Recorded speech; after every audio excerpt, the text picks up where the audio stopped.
May apot po pala nako. Ano? Ang sabi mo po baga kadto ipapasarado mo na ang ABS-CBN. Eh di ano na po talaga ang mangyayari kay antaan mga paradala nag-aabang paman po baga ng bagong pelikula kandar na o itong dawa teleserye na sana. Saka po nagduduwa-duwa ng alasinda kung babae pa talaga ang maganap ning darna tabarita ko ang gusto po talaga ninda lalaki na. Oo. Sabihin tanang lalaki na ang masunod na darna sisay po ang gusto nindong maganap ka iyan. Kung lalaki talaga ang gusto nindang magganap ning darna, mayo naman kitang magiging problema dyan, putang ina. Eh di sisay po ang naiisip mo. Di ako. Sigurado ka po na kaya mo pa.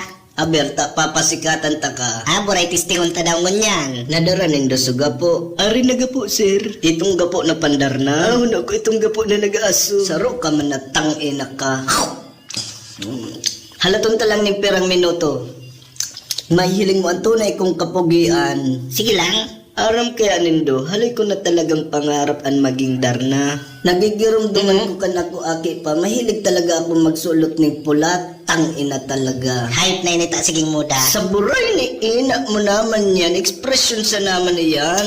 Araw ka na yun.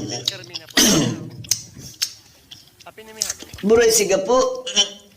Madaldalon kaya ang hayop nagkaparadukan ka na lugod maraya ka pa. Isa itong nadadangog kong nagsasabing maraya ka pa. Gusto mo ipasa ko niyo sa imong puta ka. Joke lang. Joke kampi ko.